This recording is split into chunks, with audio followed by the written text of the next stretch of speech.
She was 11 years old, and she was a lonely little girl. Mom was wore out, and Dad was hard and cold. He worked long hours in the rich people's vineyards for very little pay. They were poor, barely enough to eat. She dressed in rags, so did Mom. Dad came home most nights, drank wine made from stolen grapes, never caring about Mom or her. He never once told her he loved her, never one time held her in his arms. He never beat her or Mom. He was just hard and cold.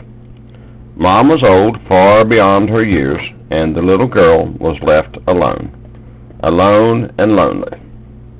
Her childhood friend James was like a big brother. Then he started bringing her little things like flowers picked in the field, pretty rocks, even a toy stolen from one of the shops in town. They spent hours together, sometimes laying in the fields, looking up at the stars, just being friends. This night he was different. Laying under the stars, he put his arms around her and was on top of her and held her down, and before she knew what was happening, he took from her something that could never be given back. It was over quickly. He said nothing, just walked away towards his house. She walked slowly to her house, tears streaming down both cheeks, went straight to her tiny room and tried to wash away the dirty feeling he left her with. She washed and cried, and finally cried herself to sleep. 3 days later, nice to her again, he did the same thing. This time she cried much less and didn't wash at all. They did it again and again until 3 months go by. The tears stopped. She just felt like some part of her was dead. Now, for no reason, he stops being nice to her. He stops meeting her in the field after dark, stops talking to her, stops giving her little gifts. Another neighborhood boy takes his place, and desperate for attention and affection, she lets him do what James has done. 6 months go by, and another boy, then another. Always yearning for attention, she let them do what they want just to feel like they care about her, knowing by now they don't, but lying to herself, saying they do. Boy after boy, and then man after man. She's 21 now, and the man she's with likes to drink. This night she drinks with him. They don't go to the field. They go to the stable with the animals.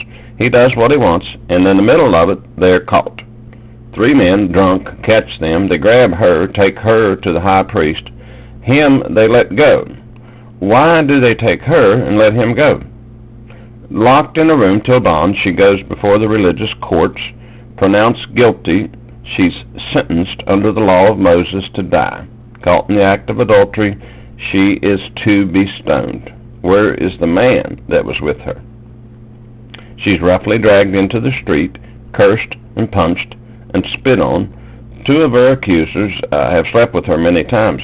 Why aren't they condemned to die? Why just her? Balled up on the ground, terrified, waiting for death, she feels silence step into the crowd. A tall man, silent, walks through the crowd, and they part like Moses parted the Red Sea. With no fear, he stands beside her. Tears moisten his eyes. He just stands there silent till the crowd quiets, and in the quiet he looks around and speaks. He who is without sin amongst you, let him cast the first stone.